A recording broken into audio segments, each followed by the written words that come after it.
Obis for the second time. Hello. Still here with Hello Martin. again, yeah, we're still here.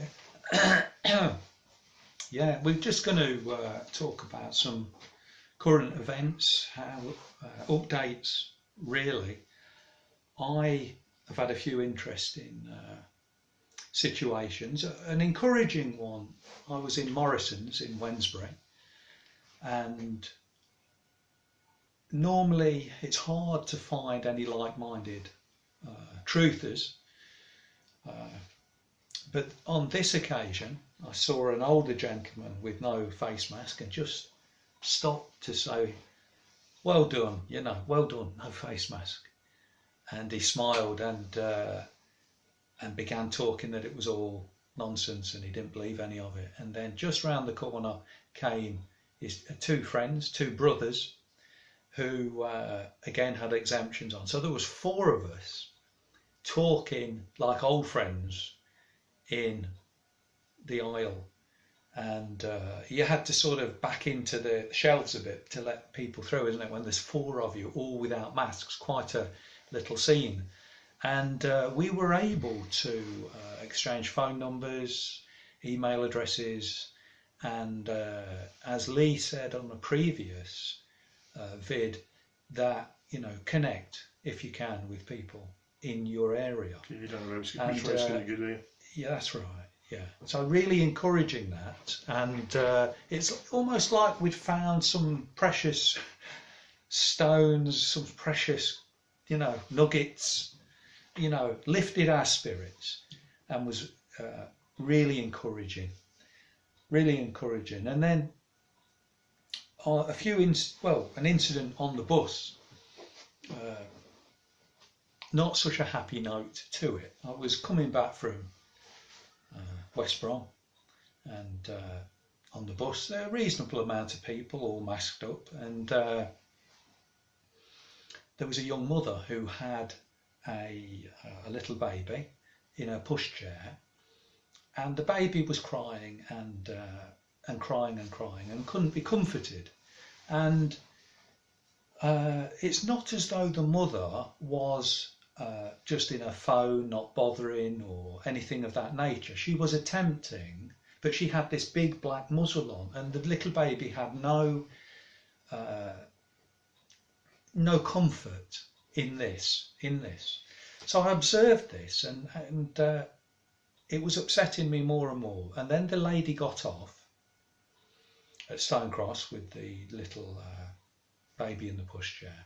And I turned to the lady, the older lady sitting behind, who was looking and, in that sense, trying to interact. And I said, have you got any idea the effect this is having on the young minds of little ones, never being able to see the facial expressions of people out on the street, everyone muzzled up? Yes, seeing in the home the family members.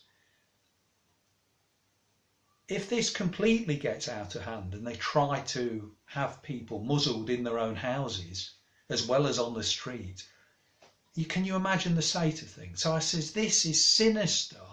I says, can you imagine, what would you have thought before this ingrown toenails began?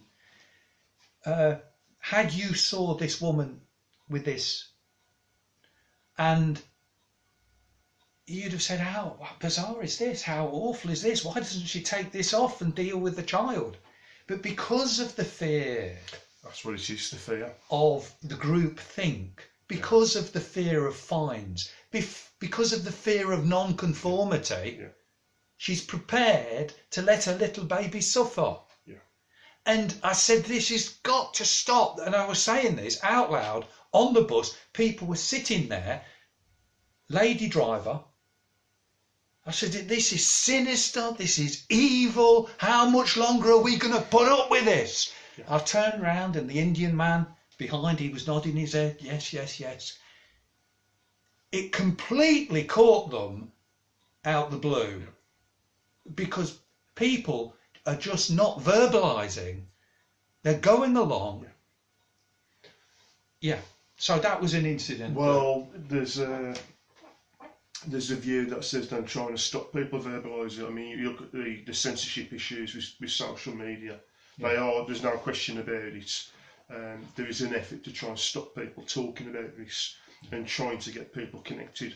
This channel of mine, we've got to be very careful with keywords because they'll shut it down. Yes. Yeah. I think part of the reason they don't want people to go to, it's okay for the big supermarkets and so that's fine, but they don't want you going to your local boozer where you might on a Thursday night you might have the darts team of 4 blokes. Yeah. Because you'll be verbalising, you'll be talking, you'll be saying, well, what do you think about this? And to me, that's a conscious effort to try and stop people talking about what's happening. Because when people feel a similar way, they tend to conspire. You know, many revolutions started in the pub or places where people get their heads together. Yeah. Right, yeah. Yeah, and also in the buses, I wonder if people have noticed some of the propaganda posters that have began appearing. There was one using the slogan, you remember in the Second World War, the pointing the finger and saying your country needs you. Kendall Kitchener. Well, this one was, just wear the mask, just wear the, Yeah.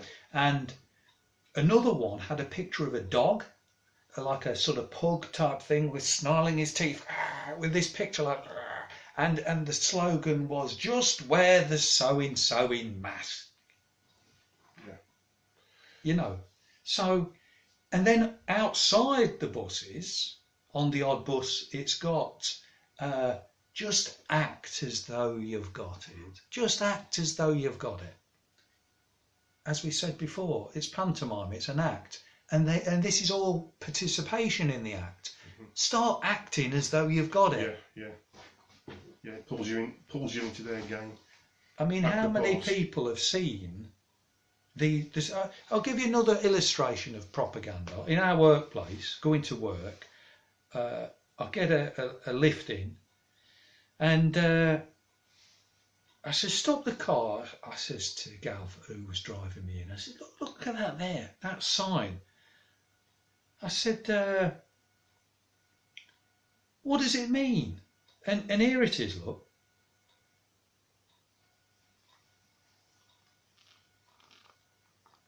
There you are. That's what it says. It's obviously about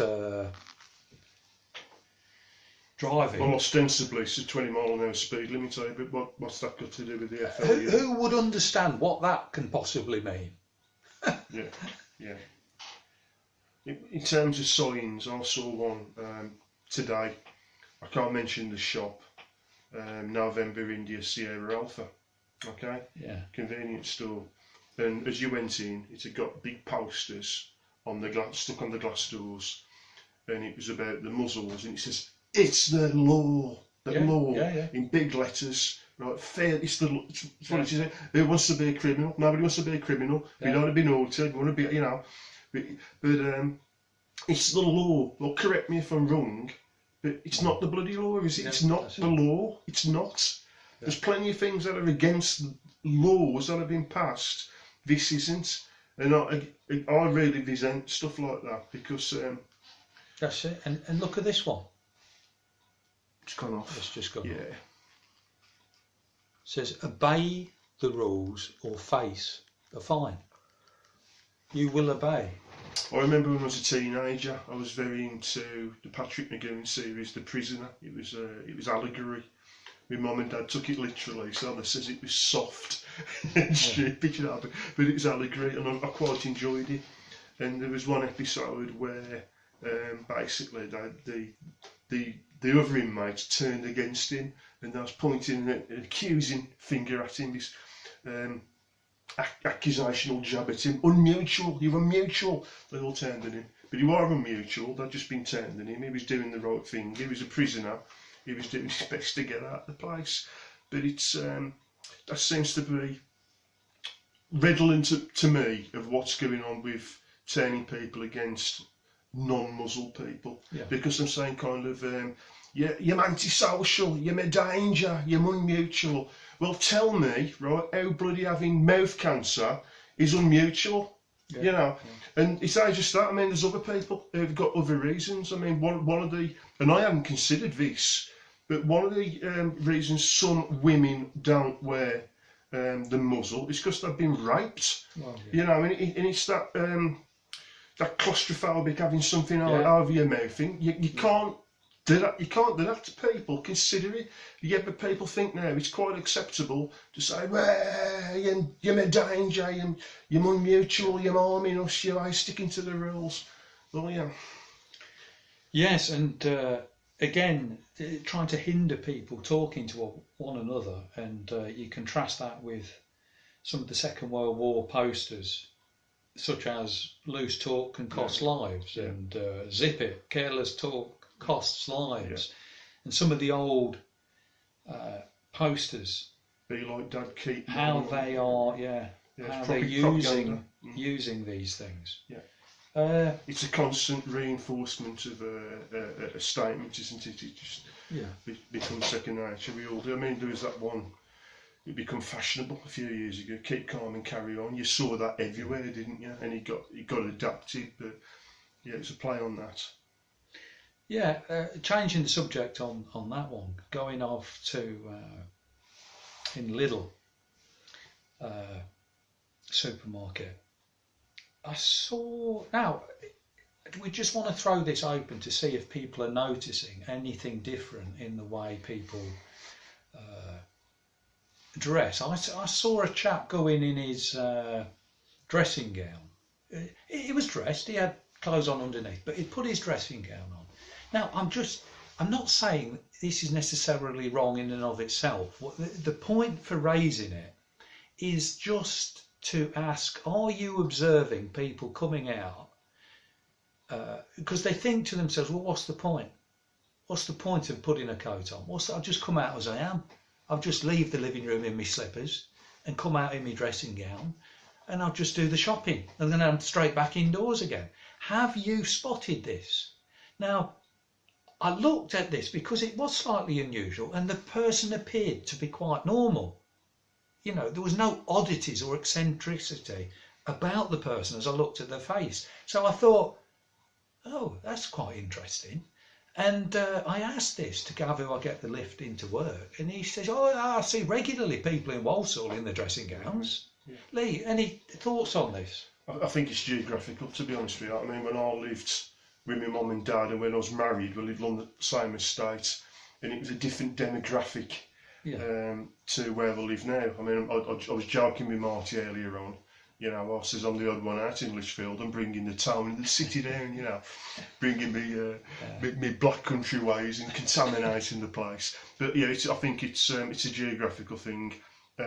Lichfield tends to be fairly affluent, middle class, really, and people are just more conditioned to smartening themselves up a bit, washing their face, combing their hair, sticking just a decent jumper on before we get to the supermarket.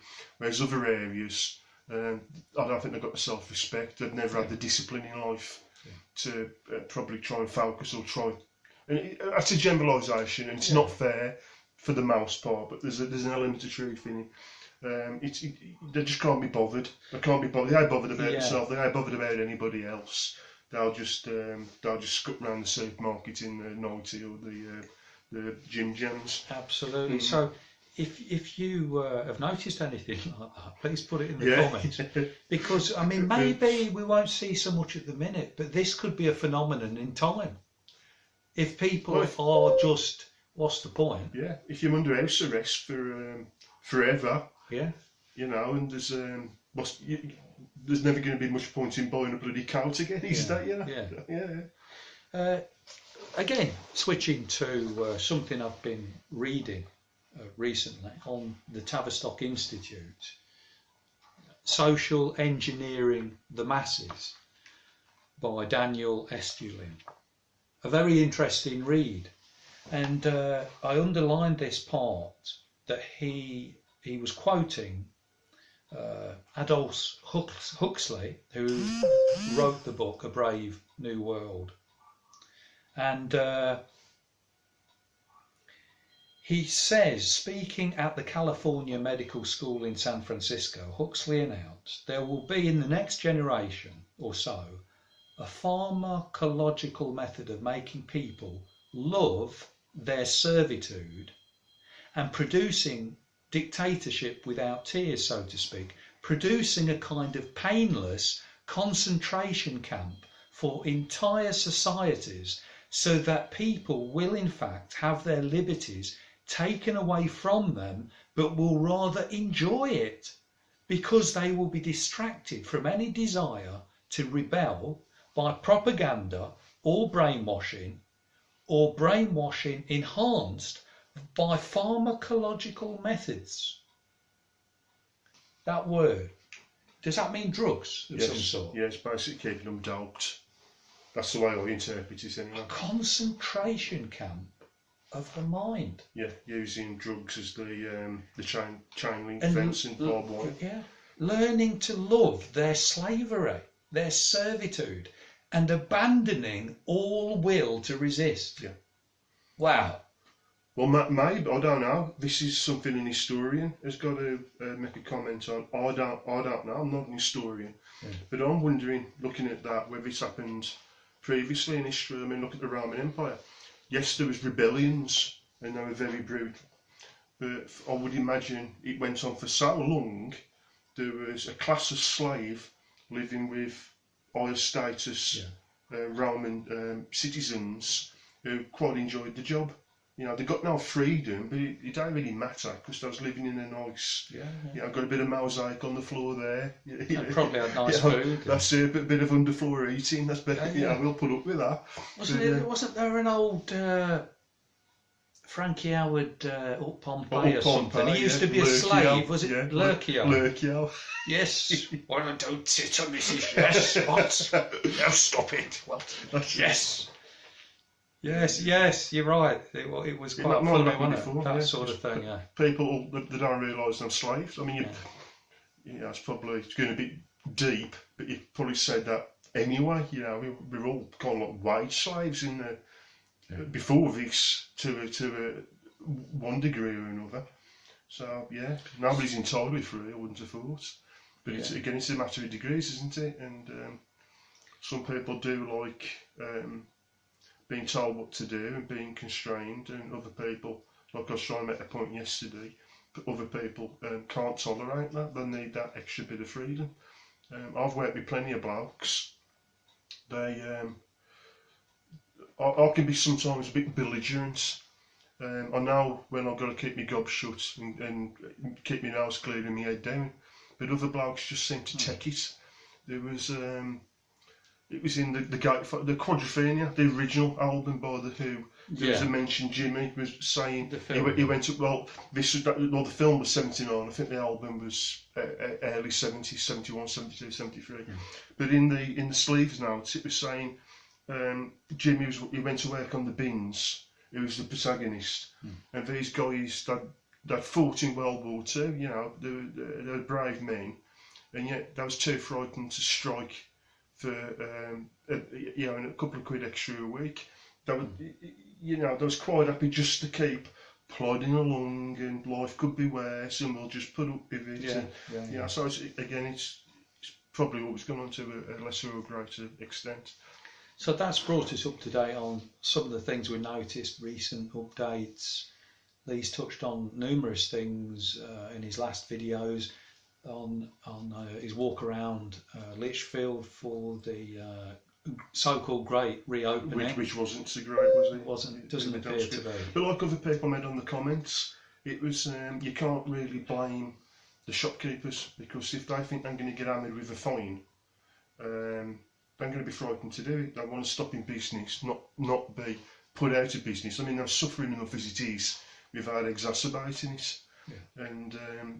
You would get one or two being rebellious. I would imagine in businesses where that's the sole source of income for the family, when the shop is the only sole source of income, they'd be more inclined to do it. But again, I'm generalising, but Lichfield, you get a lot of shops that seem to be indulgences. I would imagine the spouse of whoever's running the shop has got a good income, a good profession going, and that shop is run selling sweets or selling hats, you know, and that kind of stuff. Because you can't be making a fat lot of, you wouldn't make a living out of that, really. No. So I think they don't need the shop. They're not going to get evicted if the shop shuts for another 2 years. Like, you know, it's just a bit of freedom for them and a bit of extra income and a bit of an hobby or something. Just a quick one before we wind down on this one. Yeah. Again in Morrison's, an incident. Now, I've gone through various tills trying to share a few bits with some of the ladies on the till.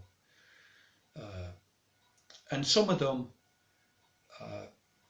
are sort of like vacant, blank. Others don't want to go along with this. And there was one particular lady who did not like it. And her dad was diagnosed with this so-called...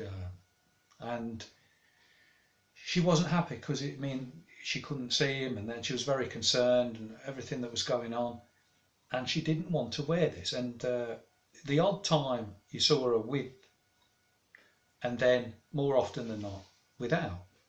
And but in coming recently,